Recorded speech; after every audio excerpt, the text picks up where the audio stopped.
Oke, kembali lagi bersama saya Kori dari Republik Investor. Pada kesempatan kali ini saya akan coba membahas satu hal yang cukup penting ya bagi teman-teman, khususnya buat investor yang baru mulai belajar investasi saham. Karena ada satu poin penting yang perlu kita ingat adalah hindari membeli saham gorengan agar kita selamat di pasar saham. Nah, itu satu rules yang memang perlu kita jalankan gitu ya. Jadi teman-teman kalau misalkan pengen investasinya awet dan dapat menguntungkan, harap hindari saham gorengan. Lalu pertanyaan berikutnya adalah sebenarnya apa sih saham gorengan itu dan apa ciri-ciri saham gorengan? Agar teman-teman semua bisa mengidentifikasi sebelum membeli saham, apakah memang ini sahamnya cocok untuk kita beli atau bahkan harus kita hindari gitu.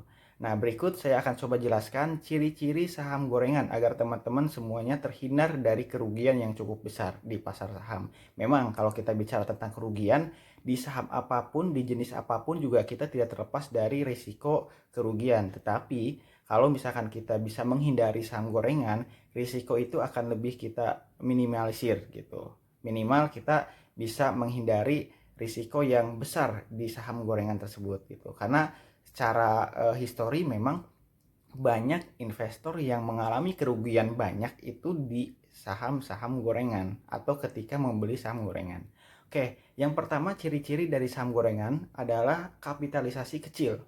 Nah, ini termasuk dari saham jenis third liner gitu ya, lapis ketiga. Nah, biasanya kapitalisasi pasarnya itu di bawah 1 triliun. Jadi teman-teman harus lihat nih, kapitalisasi pasar saham tertentu itu berapa gitu.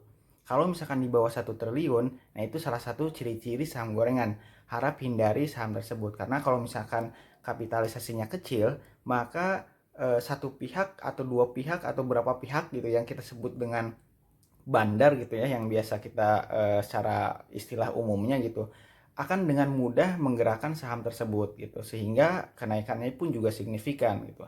Nah, kemudian yang kedua adalah volume transaksi yang tidak stabil.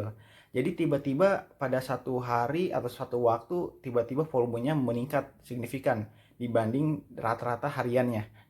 Nah, ketika ada volume yang naik secara signifikan dan tidak stabil, nah itu bisa kita kategorikan adalah saham gorengan. Ciri-ciri yang kedua. Nah, yang ketiga adalah volatilitas harga tinggi. Sehingga seperti pergerakan roller coaster gitu. Kenaikannya sangat cepat, kemudian penurunan pun juga sangat cepat. Nah, itu adalah ciri-ciri saham gorengan yang ketiga. Nah, yang keempat adalah kenaikan diiringi oleh aksi korporasi atau biasanya diiringi oleh rumors pasar yang beredar gitu ya. Jadi memang ketika satu saham ada yang naiknya signifikan, kapitalisasinya kecil, kemudian volumenya tidak stabil, kemudian dia memiliki rumors di pasar itu bahwa saham ini akan diakuisisi si A, akan diakuisisi B, atau dia akan melakukan reg issue misalkan. Nah, ketika saham ada aksi korporasi ataupun rumors, nah itu bisa kita kategorikan sebagai ciri-ciri saham gorengan gitu. Nah, berikutnya yang kelima adalah fundamentalnya jelek biasanya gitu. Saham-saham gorengan ini tidak diiringi, kenaikannya itu tidak diiringi oleh nilai fundamental yang baik. Jadi biasanya fundamentalnya itu jelek, mengalami kerugian beberapa tahun misalkan, kemudian hutangnya besar gitu. Jadi secara keseluruhan bahwa saham gorengan biasanya berfundamental yang jelek gitu. Nah, yang keenam adalah mayoritas harga sahamnya murah gitu. Jadi kalau untuk saham gorengan biasanya memang harga sahamnya itu terbilang cukup murah gitu, di bawah 100 rupiah gitu, ataupun misalkan di range harga puluhan gitu ya, puluhan sampai ratusan gitu. Nah, itu yang memang bisa dikategorikan sebagai ciri-ciri dari saham gorengan gitu. Oke, yang terakhir adalah sering terjadi pada saham yang baru listing. Jadi biasanya saham gorengan itu ya memang banyak terjadi ketika saham baru pertama kali listing di bursa.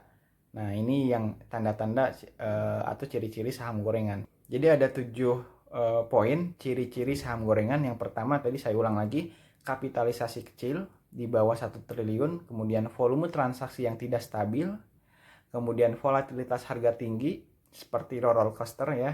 Kemudian yang keempat adalah kenaikan diiringi dengan aksi korporasi ataupun rumor pasar.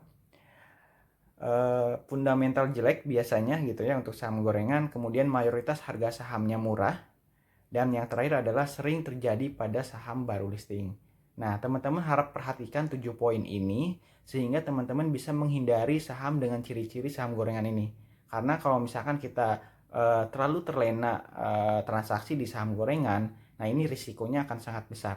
Kehilangan modal yang sangat cepat, kemudian juga akan berpotensi untuk nyangkut di saham tersebut sampai sekian lama gitu ya. Dan ini memang hal yang perlu kita hindari kalau teman-teman ingin selamat di pasar saham. Masih banyak saham yang lebih bagus dari saham gorengan, saham-saham LQ45, saham-saham Kompas 100 yang bisa kita pilih menjadi list untuk melakukan transaksi. Oke teman-teman, jangan lupa komen di kolom komentar ya bagaimana teman-teman punya pengalaman, agar teman-teman yang baru mulai belajar investasi saham bisa belajar dari kesalahan teman-teman semua yang sudah pernah mengalami kerugian di saham gorengan. Oke, terima kasih. Sampai jumpa di video berikutnya. Jangan lupa subscribe dan share channel Republik Investor. Terima kasih.